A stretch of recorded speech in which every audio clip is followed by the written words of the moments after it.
ഓം സദാശിവസമാരംഭാം ശങ്കരാചാര്യമധ്യമാം അസ്മദാചാര്യപര്യന്താം വന്ദേ ഗുരുപരമ്പരാം. എല്ലാവർക്കും വിനീതമായ നമസ്കാരം. നാരായണീയത്തിലെ 82-ാം ദശകം പഠിക്കാം. ഈ ദശകത്തിൽ ബാണയുദ്ധം ആണ് പ്രധാനമായിട്ട്. പിന്നെ ഒരു പദ്യത്തിൽ നൃഗമോക്ഷവും പറയുന്നുണ്ട്. പദ്യം വായിച്ചിട്ട് അർത്ഥം പറയാം. പ്രദ്യുമ്നോ രൗക്മിണേയഃ സഖലു തവകല ശംബരേണ ഹൃദസ്തം ഹത്വാ രത്യാസഹപ്തോ നിജപുരം അഹരത് രുക്മികന്യാം ച ധന്യാം തത്പുത്രോധാനിരുദ്ധോ ഗുണനിധിരവഹദ്രോചനാം രുക്മിപൗത്രീം തത്രോദ്വാഹേ ഗതസ്ത്വം ന്യവധി മുസലിനാ രുക്മ്യവിദ്യൂതവൈരാത്. പ്രദ്യുമ്നഃ എന്നത് പ്രദ്യുമ്നൻ ഭഗവാൻ കൃഷ്ണന് രുക്മിണിയിൽ ഉണ്ടായ പുത്രനാണ്. ഭഗവാൻ രൗക്മിണേയ രുക്മിണിയുടെ പുത്രൻ. സഹ അവൻ ഖലു നിശ്ചയമായും തവ കല നിൻ്റെ കല തന്നെയാണ്, നിൻ്റെ അംശം തന്നെയാണ് അർത്ഥം. പക്ഷേ ഈ നേരത്തെ ശംബരൻ എന്ന ഒരു അസുരനെ അറിവ് കിട്ടിയായിരുന്നു കൃഷ്ണൻ്റെയും രുക്മിണിയുടെയും മകൻ ശംബരനെ വധിക്കും എന്ന്. അതുകൊണ്ട് ഈ പ്രദ്യുമ്നൻ ജനിച്ചപ്പോൾ തന്നെ ശംബരൻ പ്രദ്യുമ്നനെ അപഹരിച്ചുകൊണ്ട് പോയി എന്നാണ്. എന്നിട്ട് അനുചരന്മാരോട് അവിടെ സമുദ്രത്തിൽ ഇട്ടേക്കാൻ പറഞ്ഞു. സമുദ്രത്തിൽ കൊണ്ടിട്ടു. മരിച്ചു എന്ന് ധരിച്ചു. പക്ഷേ ഈ കുഞ്ഞിനെ ഒരു വലിയ മത്സ്യം വിഴുങ്ങുകയുണ്ടായത്. ആ മത്സ്യത്തെ മുക്കുവന്മാർ പിടിച്ച് ഒരു കൊട്ടാരത്തിൽ കൊണ്ടുവന്നു. ആ കൊട്ടാരത്തിൽ വെച്ച് അതിനെ കീറിയപ്പോഴേ കുട്ടിയെ കിട്ടി. ആ കുട്ടിയെ ആ കൊട്ടാരത്തിൽ തന്നെ ആ പാചകശാലയിൽ അവർ വളർത്തി എന്നാണ്. പക്ഷേ ഈ പ്രദ്യുമ്നൻ കാമദേവൻ്റെ അവതാരമാണ്. അപ്പോൾ രതി ഇതറിഞ്ഞുകൊണ്ട് രതി ഒരു സേവകയായി അവിടെ ആ പാചകശാലയിൽ കൂടിയിട്ട് ഈ പ്രദ്യുമ്നനെ വളർത്തി. എന്നിട്ട് പ്രായപൂർത്തിയായപ്പോഴേ പ്രദ്യുമ്നൻ രതി പറഞ്ഞു, ശംബരാസുരനാണ് ഇങ്ങനെ സമുദ്രത്തിൽ കൊണ്ടിട്ടത്. അപ്പോൾ ശംബരാസുരനെ നിഗ്രഹിച്ചിട്ട് നമുക്ക് ദ്വാരകയിൽ പോകാം എന്ന് പറഞ്ഞു. അങ്ങനെ ശംബരാസുരനെ നിഗ്രഹിച്ചു. പ്രദ്യുമ്നൻ നിഗ്രഹിച്ചു. എന്നിട്ട് രതിയോടുകൂടി ഇവിടെ ദ്വാരകയിൽ എത്തി. ആ കഥയാണ് പറയുന്നത്. ശംബരേണ ആഹൃത, ശംബരനാൽ അപഹരിക്കപ്പെട്ടവനായിട്ട്. പിന്നീട് വളർന്നു വലുതായപ്പോൾ തംഹത്വ, ആ ശംബരനെ ഹനിച്ചിട്ട് രത്യാസഹ, രതിയോടുകൂടി ആപ്ത, പ്രാപ്തനായി ഇവിടെ നിജപുരിയും, തൻ്റെ പുരിയിലേക്ക്, ദ്വാരകയിലേക്ക് അവിടെ താമസിച്ചുകൊണ്ടിരിക്കുമ്പോൾ പിന്നെയുള്ള കഥയാണ് പറയുന്നത്. അഹരത് രുക്മികന്യാം, രുക്മിണിയുടെ സഹോദരനാണല്ലോ രുക്മി. ആ രുക്മിണിയുടെ പുത്രിയെ, ഭാഗ്യശാലിയായ ധന്യയായ രുക്മികന്യയെ ഇതുപോലെ തന്നെ രുക്മിണിയെ കൃഷ്ണൻ അപഹരിച്ചുകൊണ്ട് പോയതുപോലെ തന്നെ ഈ രുക്മിണിയുടെ പുത്രിയെ ഈ പ്രദ്യുമ്നൻ അപഹരിച്ചുകൊണ്ട് പോകുന്നു എന്നാണ്. തത്പുത്ര അഥ അനിരുദ്ധ എന്നാണ്. ആ പ്രദ്യുമ്നൻ്റെ പുത്രനായിരുന്നു അനിരുദ്ധൻ. ഗുണനിധിയാണ്. തത്പുത്ര എന്നോ അവൻ്റെ പുത്രൻ. അഥ അനിരുദ്ധ ഗുണനിധി അവഹത്. അനിരുദ്ധനാകട്ടെ വിവാഹം കഴിച്ചു. ആരെയാണ്? രോചന എന്ന രുക്മി പൗത്രിയും, രുക്മിയുടെ പുത്രൻ്റെ പുത്രിയെയാണ്. ആ സമയമായപ്പോഴത്തേക്ക് അവർ വിരോധമൊക്കെ മാറി. രുക്മിയും കൃഷ്ണനുമായിട്ടുള്ള വിരോധമൊക്കെ മാറി. ആ രുക്മിയുടെ പുത്രൻ്റെ പൗത്രിയെ ഈ അനിരുദ്ധൻ വിവാഹം കഴിച്ചു. ആ വിവാഹ സമയത്ത് തത്രോദ്വാഹി, അവിടെ ഉദ്വാഹത്തിൽ ഗതാത്വം, അങ്ങും പോയിരുന്നു, നീയും പോയിരുന്നു. പക്ഷേ അവിടെ വെച്ച് മുസലം എന്ന് പറഞ്ഞാൽ ഉലക്കയാണ്. ബലഭദ്രരാമൻ്റെ ആയുധം ഉലക്കയമാണല്ലോ. കലപ്പുകൊണ്ട് പിടിച്ച് ഉലക്ക കൊണ്ട് അടിച്ചാണ് എല്ലാവരും വധിക്കുന്നത്. മുസലി എന്ന് പറഞ്ഞാൽ ബലഭദ്രനാമനാണ്. മുസലിന നവധി, വധിക്കപ്പെട്ടു. ആരെ? രുക്മിയും വധിക്കപ്പെടുകയും ചെയ്തു. ദ്യൂതവൈരാൽ എന്നാണ്. ദ്യൂതം എന്ന് പറഞ്ഞാൽ ചൂതുകളി. അവിടെ ഉണ്ടായ ഒരു വൈരം, ഒരു വഴക്ക്, ഒരു മത്സരം, അതുമൂലമാണ് പെട്ടെന്ന് വധിക്കപ്പെട്ടത്. അത് കഥ പറയുന്നത് ഈ രുക്മി കള്ളച്ചൂത് കളിച്ചു. അത് ബലഭദ്രരാമൻ്റെ എതിർ സൈഡിലായിരുന്നു. കള്ളച്ചൂത് ബലഭദ്രരാമൻ സമ്മതിച്ചില്ല. പക്ഷേ രുക്മിണിയുടെ കൂടെ വേറെ പലരും ഉണ്ടായിരുന്നു, അപ്പോൾ പറഞ്ഞു, ഈ പശുപാലകന്മാർക്ക് ഈ ചൂതൊന്നും പറഞ്ഞിട്ടില്ല എന്നൊക്കെ അങ്ങ് പറഞ്ഞു കളഞ്ഞു. അപ്പോഴത്തേക്ക് ബലഭദ്രനാമനെ ദേഷ്യമായിട്ട് കലപ്പ കൊണ്ട് പിടിച്ച് ആ ഉലക്ക കൊണ്ട് അടിച്ച് വധിച്ചു. പെട്ടെന്ന് വന്നൊരു കോപമാണ്. ആ കഥയാണ് പറഞ്ഞത്. ബാണസ്യ സാ ബലിസുതസ്യ സഹസ്രബാഹോർ മാഹേശ്വരസ്യ മഹിതാ ദുഹിതാ കിലോഷാ ത്വത്പൗത്രമേനമനുരുദ്ധം അദൃഷ്ടപൂർവം സ്വപ്നേനുഭൂയ ഭഗവൻ വിരഹാതുരാഭൂത്.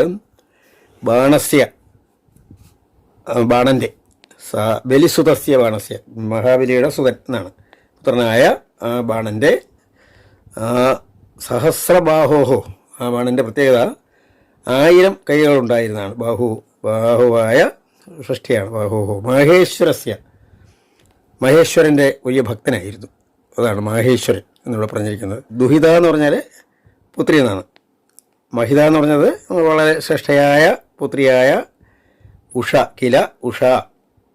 ഉഷയാണ് കിലോഷ. ആ ബാണൻ്റെ പുത്രിയായ ഉഷ.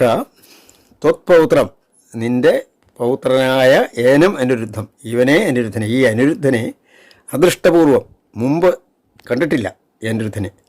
എങ്കിൽ പോലും സ്വപ്നത്തിൽ കാണുക മാത്രമല്ല സ്വപ്നയെ അനുഭവിച്ചിട്ട് ആ സ്വപ്നത്തിൽ രതിസുഖം അനുഭവിച്ചിട്ട് എന്നാണ്. അനുഭവിച്ചിട്ട് ഭഗവൻ അല്ലയോ ഭഗവാനെ വിരഹാതുരയായിട്ട് ഭവിച്ചു. വളരെ ഒരു വിരഹതാപം പിന്നീടൊട്ട് കാണുന്നുമില്ല. വളരെ ദുഃഖിതയായി.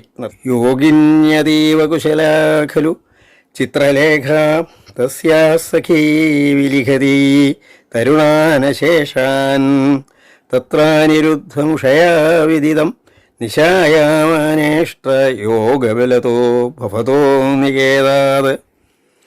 യോഗിനി അതീവ കുശല, യോഗിനിയും അതീവ കുശലയുമായ ഖലു നിശ്ചയമാവുകയാണ് ചിത്രലേഖ എന്ന തസ്യാഹ സഖി, അവളുടെ സഖി, ആ ഉഷയുടെ സഖിയായിരുന്നു.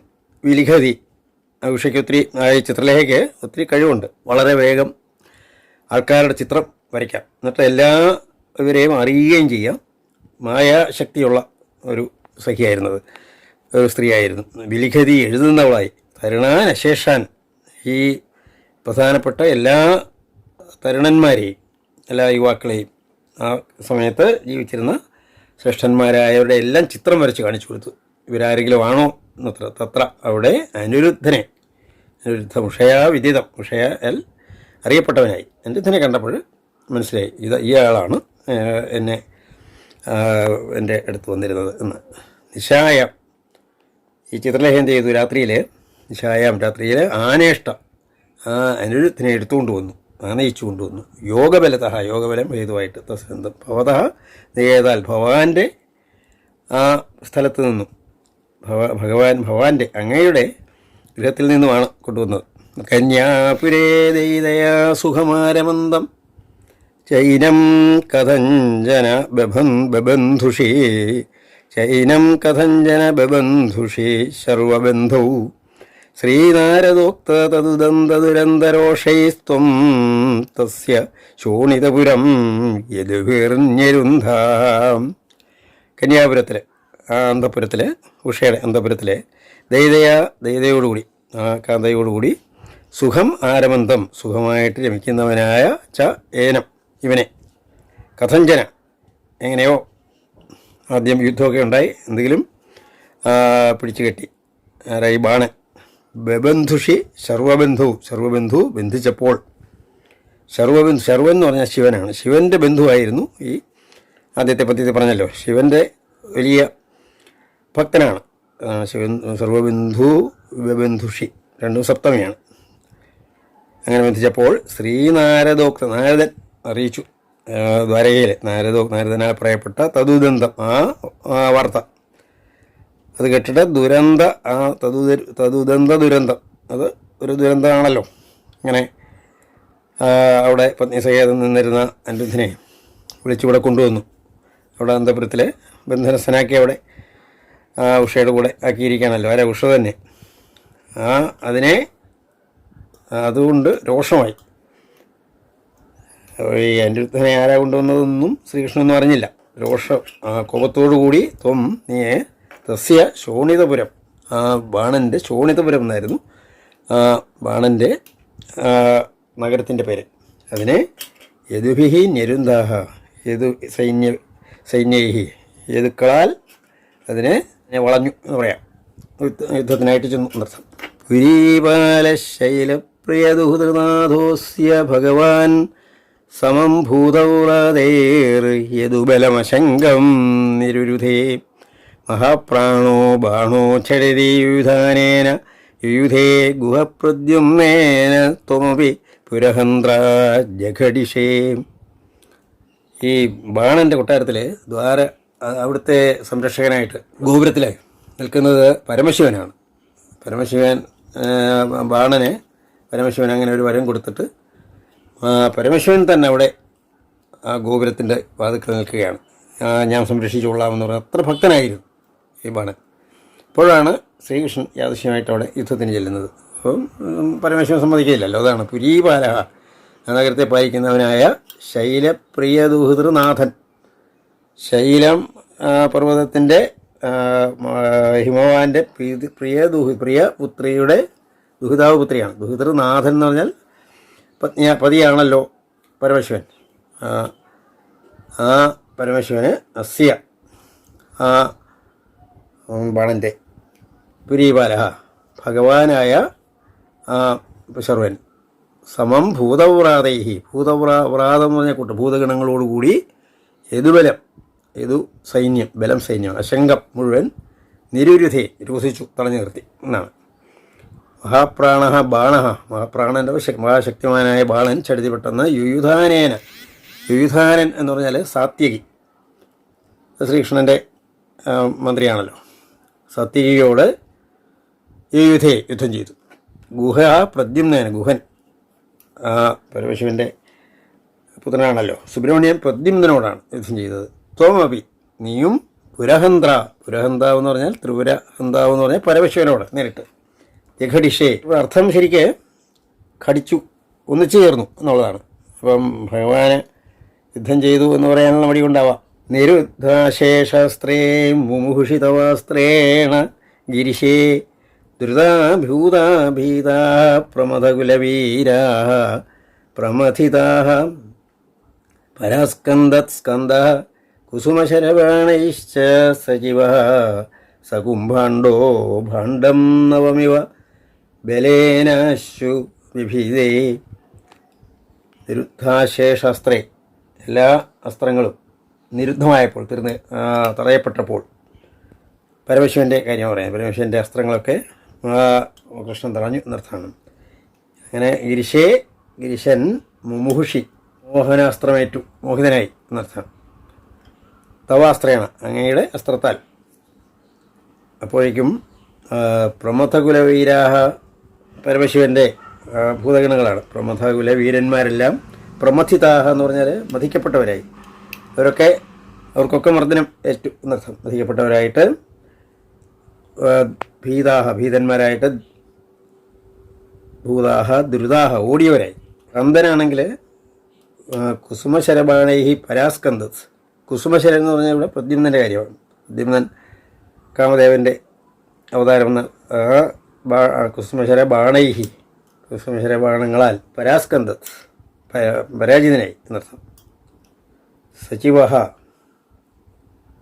സഹ കുംഭാണ്ഡ, സജീവനായ കുംഭാണ്ഡൻ, മന്ത്രിയായ പരമശിവൻ്റെ പ്രധാനമന്ത്രിയായ കുംഭാണ്ഡനും ബലഭദ്രനാവനാൽ ആവശ്യപ്പെട്ടെന്ന് തന്നെ നവം ഭാണ്ഡം ഇവ എന്ന് പറഞ്ഞാൽ പുതിയൊരു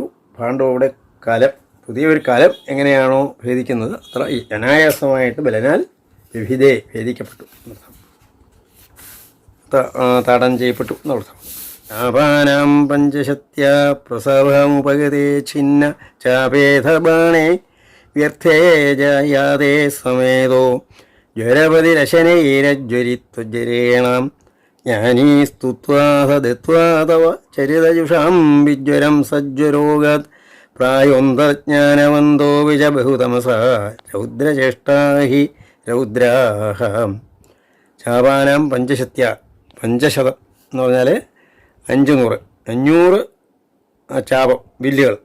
അപ്പം ഈ ബാണന് 1000 കൈ ഉണ്ടെന്ന് പറഞ്ഞല്ലോ. അപ്പോൾ 500 കൈകളിലെ വില്ലും പിന്നെ 500 കൈകളിലെ അമ്പുമായിട്ടായിരിക്കുമല്ലോ, 500 വില്ലുകളോടുകൂടി എന്നർത്ഥം. ശാപങ്ങളുടെ 500-നാൽ പ്രസവം പെട്ടെന്ന് തന്നെ ഉപഗതി വന്നപ്പോൾ ഛിന്നചാപെ വന്നപ്പോൾ തന്നെ ഛിന്നചാപനായി, ആ ചാപമെല്ലാം ഛേദിക്കപ്പെട്ട ചാപത്തോടുകൂടി അവനായി.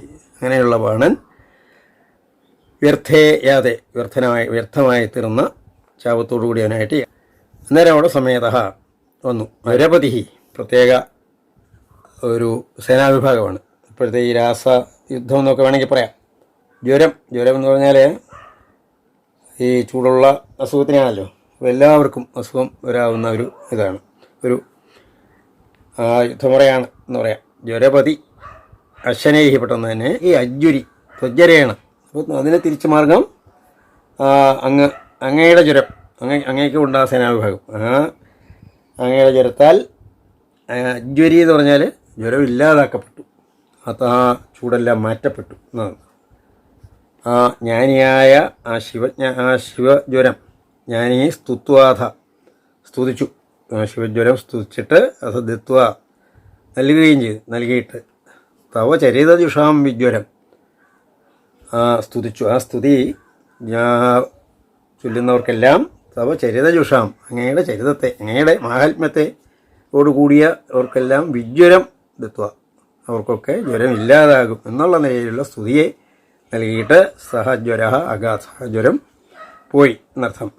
പിന്നീട് ഭട്ടതിരി ഒരു വാചകം പറയാണ്. പ്രായ സാധാരണയായി അന്തർജ്ഞാനവന്തഹവി ഉള്ളിൽ അറിവുള്ളവരാണെങ്കിലും ബഹു താമസ സ്വഭാവം മൂലം